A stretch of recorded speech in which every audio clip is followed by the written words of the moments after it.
Good morning. Welcome to Agape, your home for love. That's right. All we do here is talk about how to find better love, to create love. And we define love as the awareness and acceptance of our wholeness. We're a spiritual community that teaches people all over the world how to become self-empowered. We do that through teaching the science of the mind and practicing Zen Buddhism. I've combined both of them into my practice and what I teach. Zen teaches me to accept what is, and science of mind gives me the ability to create the illusion in which I live. And I get to choose that illusion, and so can you. Today I've got a wonderful talk for us, but before we do, let's take a moment and get ourselves situated and centered. So if you would, bring yourself to a comfortable seated upright position.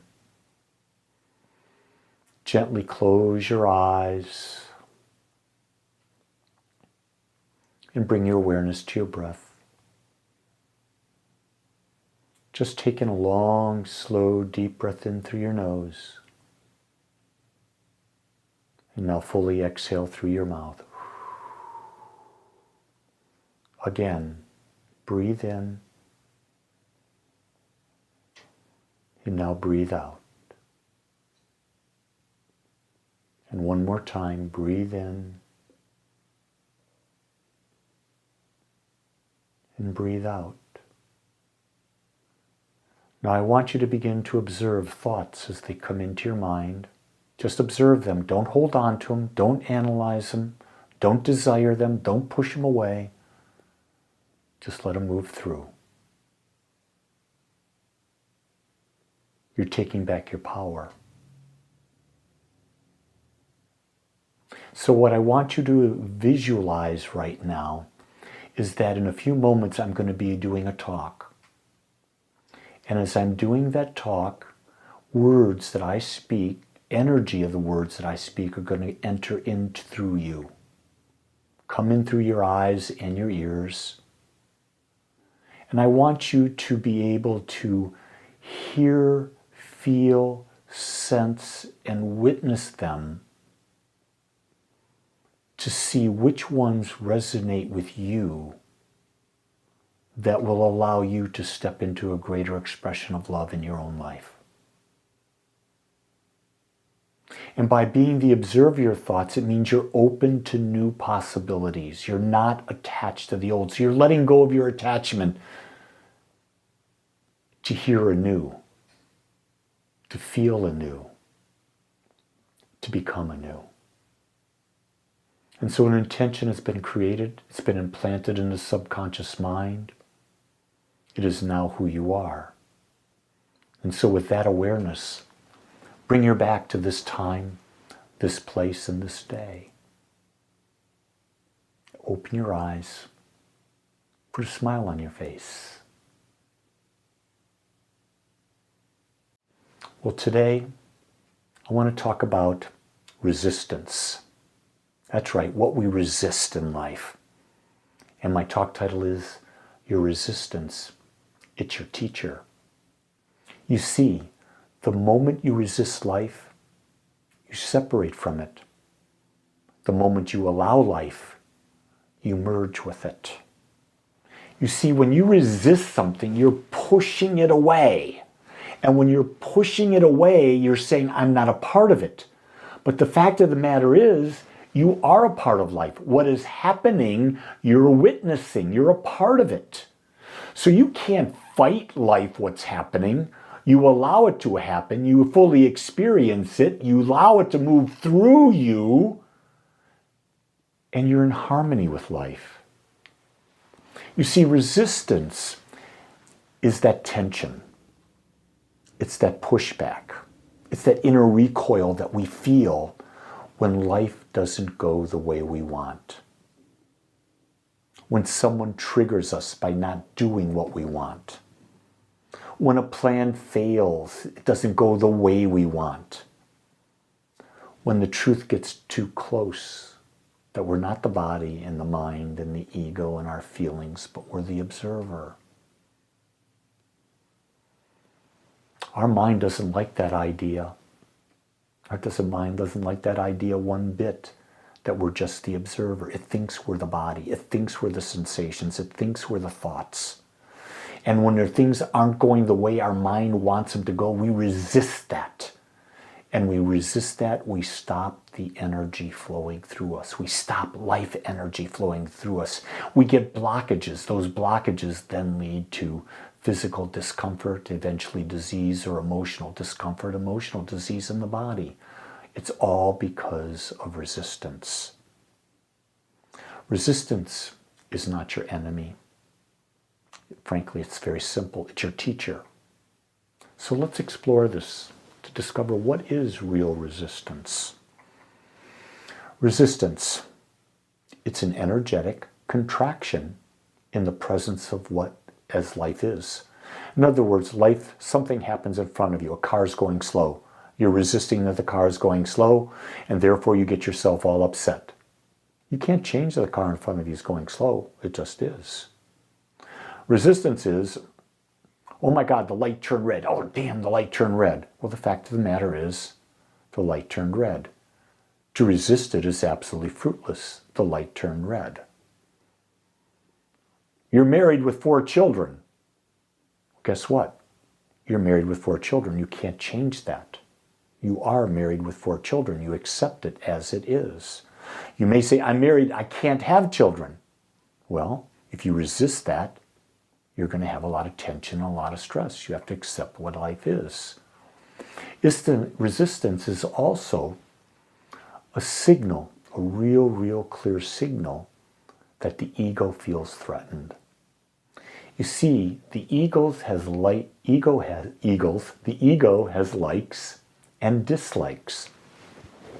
It wants what it wants. It wants its preferences, and it wants to avoid that which it dislikes. Well, guess what? It can't do that. Because you're just one individual on one planet with 8 billion plus people on it, with all the animals, all the circumstances going on, and there are 200 trillion galaxies out there.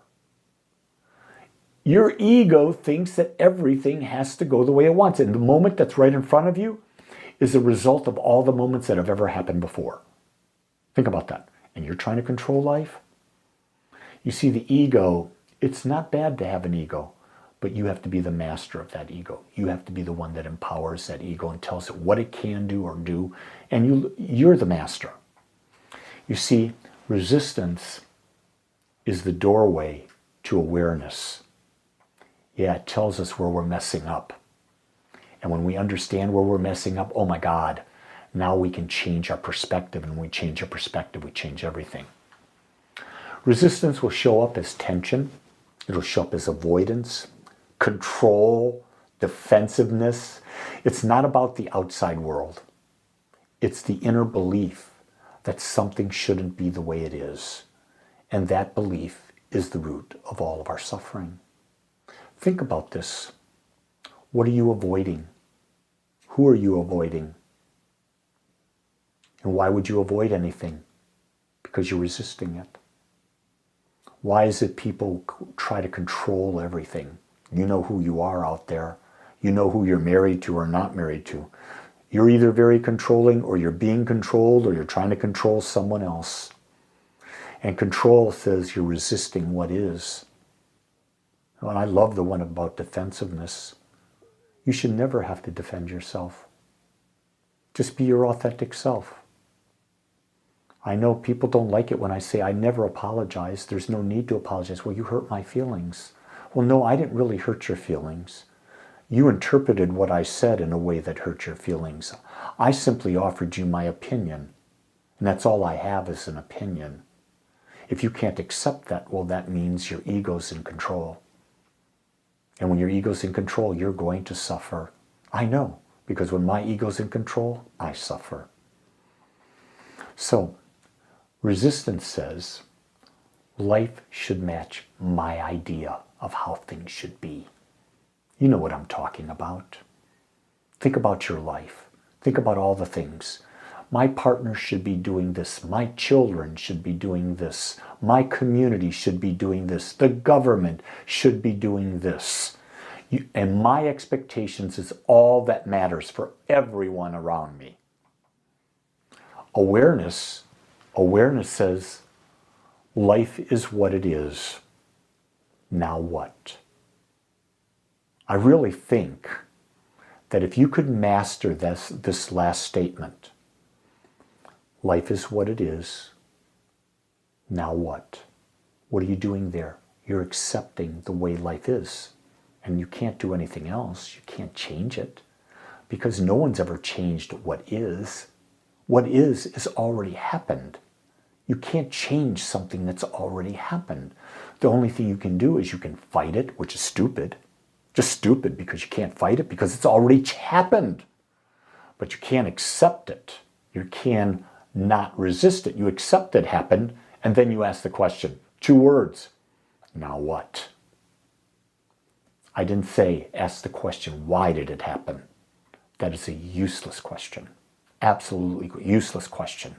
The powerful question is, what? Now what? So here's some other questions that you can reflect on. What if everything that annoys and angers you is just a part of life trying to show you something, trying to point out something different for your own growth, for your own expansion, for your own enjoyment? What if everything that angers and annoys you is trying to get you to see that? What if it's not the traffic, the X, the diagnosis, but it's your resistance to them that creates suffering? Those are great questions. What if your son, I use my sons, what is it that my son won't accept my opinion on something? And he doesn't accept my opinion. Both of them don't accept my opinion on a lot of things. You know what? That's going to create suffering if I look at it that way and I go, I've changed. One son's Stephen, one son's Matthew, one son's Robert. Guess what? Granddaughter Claire, wife Jean, they're just going to do whatever they do. They have that right to be different. You see, resistance is never neutral. It has weight. It drains your energy. But when we turn toward it with curiosity, we can transform it. So it doesn't suck us dry of all our energy. We become lighter. When we're in a state of acceptance and non-resistance, oh my goodness, we're free. Think about this from a standpoint of resistance. You're in a tug of war. You've got one end of a massive rope, and in the middle is this big, big mud pile. On the other side are about 8 people, and they're much stronger than you, and you're trying to resist, and you're going to go in the puddle. No! Don't resist them. Just let the rope go. Just let the rope go. You don't have to play the game. Do you see what I just said? You don't have to play the game. You have the freedom to choose to play or not play because you get to make it all up anyway. No one can compel you to play the game. Every game is a choice. I know I was just talking with my friend Charles, and I said, I've started to streamline my schedule so that I have Saturdays off. He says, what are you doing this Saturday? Well, I'm going to be doing practitioner panels all day. He says, well, I thought you streamlined your thing. I said, I did. But I was asked, and I said yes. I'm not resisting that I said yes. I said yes, I'm being of service. So I'm going to make the most of it. Would I rather be doing something else? Possibly. But I'm not going to because I made a commitment. I chose. I chose, and I honor what I choose. And by that, I have no regret about it. I have no angst about it. I'm just going to be there and be my best self I could be. You see, resistance is a locked door in our own house. You walk past it every day. You feel uncomfortable around it, But you forget the key to open that door has always been in your pocket. And the key is stop resisting. Accept what is. So how do we work with resistance? Well, first, we notice the tension. Where in the body and the mind does it live? Once we notice the tension, breathe into it. You see, our presence dissolves the illusion. Because the second you identify where there's tension, you're going to know what's causing that tension. What is the cause of that tension? It's thoughts. And then when you breathe into it, breathe deep and it just dissolves. You train yourself to do that. And once you've breathed into it, you ask yourself, what story am I believing right now? What story am I creating about what's in front of me am I believing right now? Then, well, maybe I could write a new story. Or just drop the story and stay with the feeling. See, you don't have to keep the story. Most people don't understand. The story is not who you are. The story is what the mind has made up. And finally, to work with this resistance, choose love over control. I define love as the awareness and acceptance of our wholeness, the awareness, acceptance, and wholeness of others, and the awareness and acceptance and wholeness of life. If I accept what is, I don't try to control anything. That doesn't mean I don't put new intentions out there. That doesn't mean I don't move toward things.